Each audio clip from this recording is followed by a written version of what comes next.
বন্ধুরা আসসালামু আলাইকুম। আমাদের এইটা একটা আমের বাগান। এইখানে বেশ কিছু আমের গাছ আছে, পাশাপাশি দু একটা মেহগনির গাছও আছে।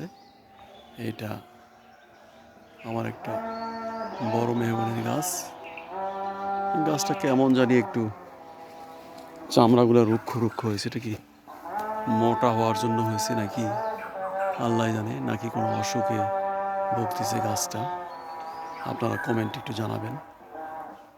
নাকি এটা মোটা হওয়ার জন্যই বোধহয় হতে পারে। আমি অনেকের সাথে কথা বলছি, কেউ কেউ বলছে মোটা হওয়ার জন্য, কেউ কেউ বলছে একটু সমস্যা আছে।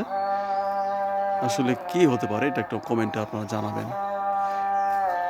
এখানে নারিকেলের গাছও আছে, উপর দিয়ে একটা কারেন্টের লাইন গেছে, এই জন্য একটু গাছগুলা বছরে দু একবার আসে, কারেন্টের লোকজন কাটে দেয়, পল্লী বিদ্যুতের লোকজন। এখানে আমার একটা ছোট্ট একটা বেতেরও ঝাড় আছে, একটা বেতের ঝাড়। এই যে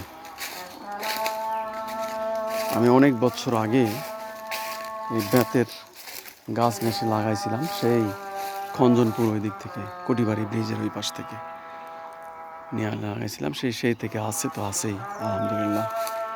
অনেক কয়বার বিক্রিও করা হয়েছে। এখন এই অবস্থা।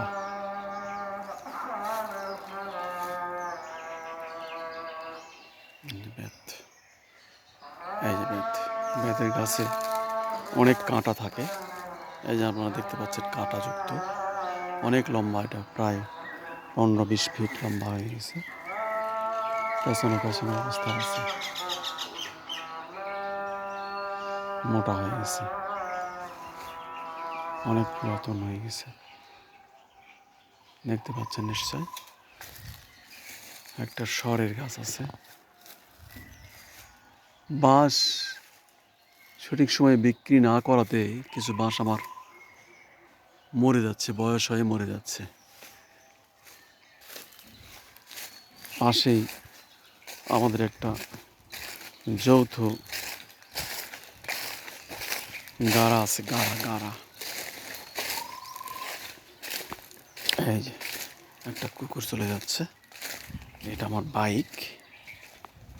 এই যে আমার বাইক এক্স ব্লেড। এই যে আরেকটা কুকুর। এই যে একটা যৌথ পুকুর আছে আমাদের। পুকুরের পানিটা কেমন কালো হয়ে গেছে। অনেক জায়গা থেকে পানি আসে, নামে এখানে বদ্ধ জলাশয়। এই